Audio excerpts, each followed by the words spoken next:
하게 되면 성년 자녀들 같은 경우는 문제가 안 되죠. 그 부모가 이제 더 이상 부양을 할 것도 아니고 그냥 그 자녀들은 알아서 잘 자기 생활하면 됩니다. 문제는 자기의 자력으로 생활을 꾸릴 수 없는 미성년 자녀가 문제가 되겠죠. 미성년 자녀는 친권하고 양육자를 정해야 되는데 협의이혼 같은 경우는 아까 그거에 대한 협의가 이루어지지 않으면 절차가 진행 안 된다고 말씀을 드렸죠. 재판상 이혼 같은 경우는 협의로 정하는 게 아니라 이제 법원이 직권으로 정하게 됩니다.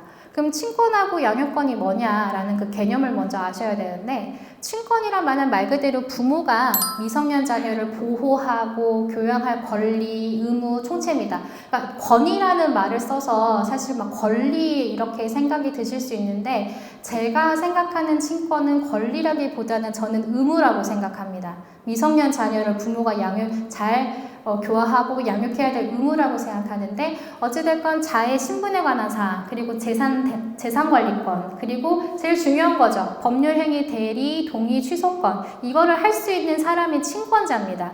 쉽게 말하면 미성년 자녀 통장 하나 만드는데 아무나 만들 수 있어요?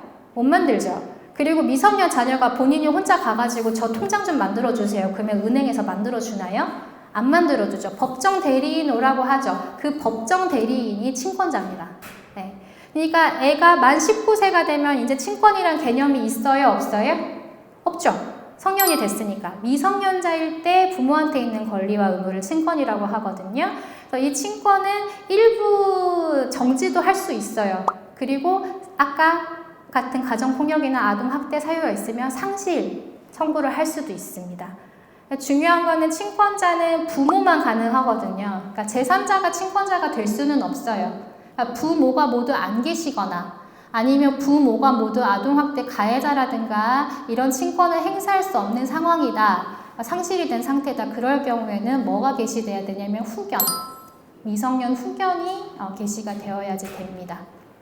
이혼할 때 보통 이제 친권하고 양육자를 정하는데 보통 협의이혼 하실 경우에 그런 경우가 많습니다. 이게 그렇게 오해하시는 경우들이 있거든요. 이혼해서 내가 친권을 저 상대방한테 주면 이 자녀가 내 자녀가 아니게 된 걸로 오해하시는 분들이 있어요.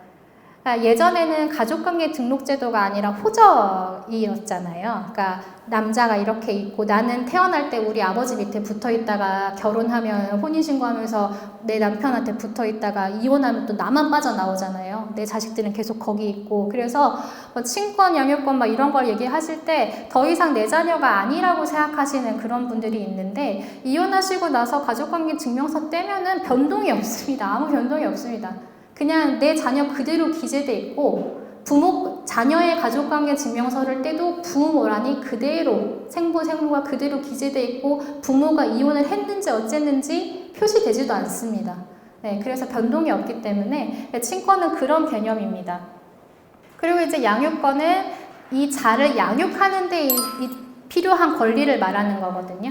그러니까 친권자랑 양육자가 다르게 지정된 경우에 양육에 관련된 사항에서는 양육권이 친권에 우선합니다. 그리고 양육권은 친권하고 다르게 부모 외에 제3자도 가능합니다. 그래서 저희가 소송구조한 사건 중에 부모가 이 자녀를 다 내방쳐놓고 안 들어와요. 그래가지고 외할머니가 키우시고 계시는데, 그래서 그 외할머니한테 이제 양육자로 지정을 해달라, 외조모를 그렇게 해서 하는 구조 케이스들이 좀 있습니다. 이렇게 해서 이제 양육권을 가지게 되면 이제 양육비, 애를 키우는데 들어가는 비용이 있잖아요. 양육권을 가진 양육치는 양육을 하지 않는 다른 일방한테 매월 정기적으로 양육비를 청구할 수 있습니다. 그래서 얼마를 할 거냐, 그걸 할 때 이혼할 때 정해야 되는데요. 이제 저는 부양육친이란 말을 썼는데 보통 이제 비양육친이라고 말씀을 많이 하십니다. 근데 제가 굳이 부양육친이라는 표현을 쓴 거는 뭐 지금 당장 같이 주거를 하지 않고 있다고 하더라도 어찌됐건 간에 부모잖아요. 그리고 양육비를 지급을 한다면 그 양육에 같이 공동으로 참여하고 있는 거거든요. 비라는 표현을 왠지 그거를 배제하고 있는 것 같다라는 느낌을 지울 수가 없어요. 그리고 그것 때문에 양육비 막 이런 거 얘기하면 기분 나빠하시는 비양육친들도 있어요. 그래서 연구하시는 분들 중에는 그렇게 비양육친이라고 부르지 말고 부양육친이라고 우리가 불러야 된다라고 얘기를 하시고 있으시고, 저도 그거에 동의를 하기 때문에 저는 일단 부양육친이라는 표현을 썼습니다. 어찌됐건 간에 매월 양육비를 양육친이 양육하지 않는 부모한테 청구를 할 수 있고요. 반대로 아이의 양육권을 가지지 않는 부모는 정기적으로 자녀를 면접교섭하게 할 권리를 가집니다. 이 면접교섭은 그 부모의 권리일 뿐만 아니라 자녀의 권리이기도 합니다.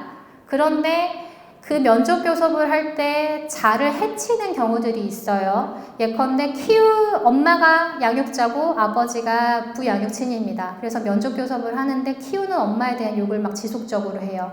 또는 아이를 학대하는 행위를 하려 한다던가, 아이 앞에서 부적절한 행위를 한다던가, 그럴 경우에는 법원에다가 이 면접교섭권을 제한해 주십시오 혹은 배제해 주십시오라고 청구를 할 수 있습니다. 그리고 요즘은 조부모님들에 대한 양육 그것들이 많이 늘어나다 보니까 왜 자녀가 사망하고 나서 이제 일반 생존 부모가 이제 단독 친권자가 되잖아요. 그렇게 하다 보면 이제 남편이 죽었다고 칩시다. 그러면 이제 친할머니, 할아버지가 아이를 보고 싶은데 이제 그 재혼을 하게 되거나 하는 경우에는 이제 조금 보기 어려워지는 상황들이 있습니다. 이 자녀가 사망을 하거나 하는 이유로 이렇게 면접교섭이 어려울 때 조부모한테 면접교섭권을 제한적으로 인정을 하고 있거든요. 요즘은 그런 판례들, 법에는 명시적으로 이렇게 막 범위를 넓혀놓지는 않았지만 판례가 그렇게 인정하고 있는 경우들이 있어서, 그러나 자녀가 생존하고 있어서 그 자를 매개로 면접교섭을 할 수 있는 경우에 곧바로 조부모한테 면접교섭권을 인정을 하지는 않습니다. 예외적인 경우에만 인정을 하고 있고요. 그래서 이런 사항들을 협의 이혼할 때는 아까 말한 협의서에 다 협의를 하셔야 되고, 그 다음에 재판을 이혼할 경우에는 재판부가 직권으로 이런 것들을 정합니다. 근데 이거 조정을 할 때 제일 힘든 게 이제 사실은 솔직히 얘기하면 서로 맞겠다라고 싸우는 경우는 오히려 덜 힘듭니다. 예, 그냥 가정주부들 같은 경우에는 제가 돈을 못 벌어서 애 양육권을 뺏길까봐 이렇게 표현하시는 분들이 있는데, 경제적 능력이 그거를 결정하는 유일한 기준이 아닙니다. 자녀랑 얼마나 유대관계가 있는가, 이 친권자 양육자를 이 사람으로 결정을 하는 게 이 아이한테 더 도움이 된다, 복리에 도움이 된다, 그거를 가정법원은 판단하거든요. 그러니까 자녀가 연령이 어떻게 되냐, 특히 자녀가 의사표시를 할 수 있을 때는 그 의사표시를 많이 존중을 합니다. 그리고 성별, 누구랑 더 오랜 시간을 보냈나, 경제 능력도 당연히 고려 대상이 되죠. 하지만 그게 절대적이라는 건 아니라는 거. 그래서 그런 것들을 참작을 해가지고 결정을 합니다. 근데 최근에 이제 미취학 아동 같은 경우는 엄마 손이 많이 갈 때죠. 그래서 그때는 법에는 그렇게 딱 잘라서 규정이 되지 않는데 추세가 미취학 아동이고, 그리고 엄마한테 전염성이 있는 질환이 있다거나 아니면 멘탈리 문제가 있거나 그런 사정이 없으면 가급적 엄마로 지정을 하는 추세이기는 합니다. 그러나 이 친권자 양육자가 처음에 정했다고 해서 쭉 아이가 성년이 될 때까지 유지되는 것은 아닙니다. 그렇게 될 수도 있겠지만 중간에 사정 변경이 생기면 변경 심판 청구를 해서 바꿀 수도 있습니다. 예전에는 한번 이렇게 친권자 양육자를 결정을 하고 나서 나중에 당사자들끼리 나 너무 힘들어서 못 키우겠다, 네가 키워라 했는데 오케이 했어요. 그러면 당사자들끼리 협의했으니까 가서 신고만 하면 바뀌었거든요. 그러다 보니까 중간에 뜨는 애들이 있어요. 그래서 애들의 보호가 문제가 생겼기 때문에 지금은 그렇게 협의에 의해서 바꿀 수는 없고요. 양 당사자가 서로 친권 양육권을 이제 너가 키워라 라고 변경하기로 합의를 했어도 가정법원에다가 심판 청구하셔서 변경 허가를 받아야 됩니다. 그럼 우리끼리 합의했으니까 바꿔주세요 라고 하면 판사가 보고 합의했으니까 바꿔줘야지 무조건 바꿔주냐? 그것도 아닙니다. 이 변경이 이 아이한테 불이익을 초래할 것 같다. 그러면 변경 허가가 안 납니다. 그러니까 이제 법원이 개입을 해야 된다는 거죠. 그 아이들의 보호를 위해서. 법이 그렇게 되어 있습니다. 그래서 이런 거를 결정을 할 때 필요에 따라서 가사조사가 나오기도 합니다. 엄마도 키우고 아빠도 키우겠다 막 주장을 하면 이 엄마가 어떤 환경에서 아이를 키울 수 있겠는지, 아버지는 어떤 환경에서 키울 수 있겠는지 그런 것들을 나와서 보기도 하고 자녀를 만나보기도 하고 여러 가지 심층 가사 조사를 거쳐가지고 그 조사 결과가 이제 재판부에 가면 재판부가 그걸 보고 종합적으로 판단해서 결정을 합니다. 그런 경우가 있을 수 있어요. 이혼하고 나서 엄마가 키우기로 했습니다. 그래서 친권자가 이제 엄마였어요. 그래서 잘 키우고 있었는데 엄마가 애들이 성년이 되기 전에 사망해 버렸어요. 그럴 경우에는 어떻게 하냐? 이 최진실 씨 케이스죠. 최진실 씨가 이혼하고 나서 단독 친권자였었잖아요. 근데 사망을 했잖아요. 그때 당시 법은 어떻게 돼 있었냐? 다른 일방 생존한 부모의 친권이 자동으로 부활했어요. 그러니까 그럴 경우에는 그 배우자가 자녀들에 대한 재산의 관리권을 행사하게 되는 거죠. 그래서 문제가 되게 많았잖아요. 그래서 법이 개정이 돼서 자동으로 이제는 부활하지 않습니다. 대신에 일정 기간 내에 그 생존한 부가 예를 들면 엄마가 죽었어요. 단독 친권자인데. 그럼 아빠가 살아있잖아요. 그럼 아빠가 법원에다가 자기를 친권자로 다시 지정을 해달라고 청구를 해야 됩니다. 그래야지 친권을 가지고 아이를 양육을 할 수가 있습니다. 근데 이제 친권자 지정이 없다. 그러면은 이제 뭐 예를 들면 외조모가 키운다. 그런다 그러면 외조모가 아까 친권자는 부랑 뭐만 될 수 있다 그랬잖아요. 양육자랑은 달랐잖아요. 그러니까 후견인으로, 미성년 후견인으로 선임을 해달라라고 신청을 할 수 있습니다. 그렇게 하도록 법이 개정됐다. 그래서 문의하신 사항이 이거였거든요. 딸과 사이가 이혼은 안 했어요. 이혼은 안 한 상태라면 이혼하지 않은 부부는 친권을 어떻게 가지고 있어요? 공동으로 가지고 있죠. 공동으로 가지고 있는 상황에서 실제적으로는 딸이 다 키우고 사위는 어디 나가서 살았는지 죽었는지 잘 몰라. 연락이 두절됐어요.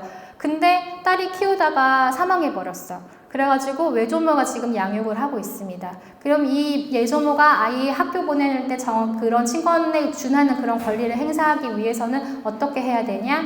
사위에 대한 친권이 지금 없어지지 않았어요. 사위는 사망한 것도 아니고 이혼을 해가지고 친권을 안 가지고 있던 것도 아닙니다. 이럴 때는 뭐가 선행되어야 되냐? 사위에 대한 친권 상실 청구가 먼저 돼야 됩니다.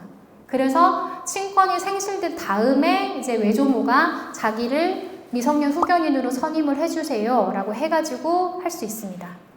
만약에 딸이 이혼을 해가지고 자기가 단독 친권자인 상태에서 사망을 했다. 그러면은 생존한 부의 친권이 바로 부활하지 않으니까 그냥 외조모가 곧바로 나 후견인으로 선임해 주세요 라고 청구를 할 수가 있거든요. 근데 이 경우는 그런 상황이 아니기 때문에 아버지의 친권이 있는 상황이기 때문에 그거를 먼저 상실을 시켜야 후견인을 선임을 할 수가 있습니다. 그래서 이거에 관련돼서 지금 저희 기관에서 구조를 하고 있거든요. 그래서 지금 친권 상실이 먼저 들어가 있는 상태라서 이런 케이스가 있어서 도움이 필요하시면은 이런 법률 기관에 문의를 해가지고 도움 받으실 수 있게 안내해 주시면 됩니다. 미성년 자녀에 대해서 이제 제일 문제가 되는 게 양육비입니다. 양육비. 이제 재판 과정을 통하든 협의를 통하든 일정한 양육비를 정해서 이제 이혼이 됐어요. 이 양육비는 매월 발생하는 정기금 채권이거든요. 근데 안 줘. 부양육친이 이거를 안 줍니다. 그러면 어떻게 받을 수 있냐? 일단은 확정 판결로 재판으로 이혼을 하면은 내가 확정 판결이라는 판결문을 가지게 되죠. 아까 조정 단계에서 이혼을 하게 되면 나는 조성조서라는 결정문을 가지게 돼요. 협의 이혼을 하게 되면 이 양육비 때문에 양육비 부담조서라는 거를 법원이 나한테 줍니다. 그러면 요거를 가지고 내가 남편을 상대로 남편이 비양육친, 부양육친인 경우에 이행명령을 청구를 할 수 있습니다. 만약에 법원이 양육비 줘야지 날짜 지냈는데도 안 줬잖아. 왜 안 주냐? 줘라 라고 이행명령을 했어요. 근데 그걸 받은 부양육친이 정당한 사유 없이도 계속 안 줘요. 그럴 때는 1,000만 원 이하 과태료를 부과해달라고 해서 부과할 수도 있고 안 되면 30일 동안 감치에 처할 수도 있습니다. 사실 저 규정이 있어도 실질적으로 저게 이렇게 활용되는 경우는 거의 없었거든요. 근데 최근에 저에 관련된 사건들이 굉장히 많이 나오기 시작하고 있습니다. 너무 안 주니까 법원에서도 과태료 사건, 감치 사건들이 조금씩 나오고 있습니다. 오죽하면은 배드파더스라는 그 사이트가 상륙했어요. 그 양육비 지급하지 않는 아버지들의 뭐 신상 정보 해가지고 올리고 해서 그 형법상 문제가 되거든요. 진실한 사실이라고 하더라도 그걸 적시를 하면은 명예훼손죄가 성립을 하기 때문에 문제가 되는데 오죽하면은 그런 사이트를 만들어서 하겠나라는 그런 생각이 들더라고요. 이해명령 제도 말고 양육비 직접 지급 명령 제도라는 게 또 있습니다. 이게 유용하기는 한데 이거 양육비를 2달 이상 안 줘요. 그 부양육친이. 그럴 경우에 이 양육비 채권을 가진 이 양육친이 뭘 할 수 있냐. 그 부양육친이 다니고 있는 사업장에다가 청구를 하는 거예요. 당신이 이 사람한테 지급해야 될 급여 중에 얼마는 내가 양육비로 받아야 될 돈이니까 그 사람한테 주지 마시고 저한테 직접 주세요 라고 하는 게 양육비 직접 지급 명령 제도예요. 되게 유용하잖아요. 이 사람한테 안 가고 나한테 오면 되니까. 근데 대부분 양육비를 지급하지 않으시는 부양육친들 보면 이런 4대 보험 가입되고 이런 게 다 되는 직장에 다니시는 분들이 거의 없습니다. 자영업 하신다고 하시거나 아니면 무직자들이 많죠. 그래서 제도는 있는데 잘 활용되기가 어려운 그런 제도 중에 하나입니다. 그리고 세 번째로는 이제 이행이 안 되니까 이거를 확보를 하기 위해서 내가 매월 지급을 해야 되는데 당신이 지급 안 하니까 어떻게 신뢰할 수 있겠냐. 일정한 담보를 제공을 해라 라고 청구를 할 수 있습니다. 그게 담보 제공 명령이거든요. 그래서 판사가 보니까 이 채권자가 주장하는 게 합당하거든요. 그래서 채무자한테 담보를 제공을 해라 라고 했어요. 근데 부양육친이 이거에 응하지 않아요. 불응해요. 그럴 경우에는 양육비 전부 또는 일부를 일시금으로 내라 하고 일시금 지급 명령을 청구를 할 수가 있습니다. 한 번에 주면 좋잖아요 라고 이렇게 생각을 하실 수 있거든요. 근데 법에서는 양육비를 한꺼번에 주는 거를 최대한 안 하고자 합니다. 왜냐면 이게 양육비라는 거는 자녀를 양육하는 데 들어가는 비용을 하기 위해서 미성년 자녀에 대한 부모의 부양 의무는 뭐예요? 무조건적인 거예요. 그 말은 뭐냐면 내가 손가락 쪽쪽 빨고 가난해도 미성년 자녀는 내가 어떻게든 책임을 져야 된다는 거거든요. 그래서 양육비 소송 같은 걸 하면 양육비 지급해 라고 청구하면 저쪽에서 주로 하는 항변이 나 직업 없어. 나 지금 돈이 없어. 돈을 못 벌고 있어. 그러니까 못 줘. 그렇게 얘기하거든요. 그러면 법원에서 아, 당신 소득이 없으시군요. 양육비 지급하지 않아도 돼요. 이렇게 결론을 내릴까요? 최소 양육비는 지급하라는 판결이 나옵니다. 어떻게든 왜? 아까 말씀드린 대로 미성년 자녀에 대한 부양 의무는 내가 굶어 죽어도 내 자녀는 책임을 져야 되는 게 미성년 자녀에 대한 부양 의무거든요. 그러니까 돈을 못 벌더라도 최소한의 양육비는 주라는 결론이 납니다. 네, 근데 이거를 일시금으로 주면 아이를 양육하는 데 활용을 해야 되는데 이 양육친이 이거를 엄한 데다가 소진을 할 가능성이 있어요. 그래서 매월 정기분 채권으로 두고 있는 거거든요. 그래서 이거는 무조건 청구한다고 바로 이런 명령이 나오는 건 아니고 정말 지급이 원활하게 이루어지지 않아서 담보까지 제공을 하라고 했는데도 안 하는 경우에 예외적으로 청구를 해가지고 받으실 수 있는 그런 겁니다.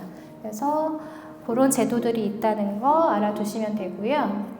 양육비에 관련해서는 양육비 이행관리원이라는 단체가 있습니다. 이제 여기는 이 양육비를 지급받을 수 있도록 하는 그런 절차들을 전담해서 하는 기관인데 이거 저희 같은 기관도 당연히 양육비 지급 청구하는 소송 구조도 다 하고 하는데 여기는 이제 이거를 전문으로 하는 기관인 거고요.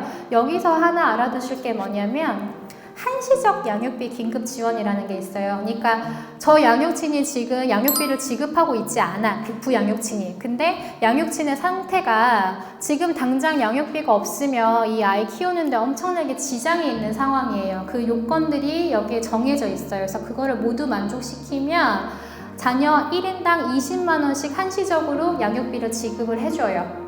기본적으로는 9개월 해주고 그 다음에 연장 사유 있으면 한 번 연장해서 최장 1년 동안은 그거를 지급을 하거든요. 대신에 이제 이행관리원이 그거를 지급을 해주는 거니까 그만큼은 원래 양육비를 지급해야 했을 그 채무자한테 구상하는 거죠. 그러니까 그런 제도가 있어요. 그래서 혹시 양육비 관련해서 이제 너무 힘드신 상황에 있는데 요건이 너무 안 좋다. 하시는 분들이 있으면 저기에 해당하는지 알아봐 주시는 것도 센터에서 근무하시는 분들이 알아봐 두시면 좋은 제도입니다. 이거 알아두시면 되고요. 이 영상은 파주시와 경기북부 사회복지공동모금회, 파주시 지역사회보장협의체, 웰미디어랩에서 제작하고 있습니다.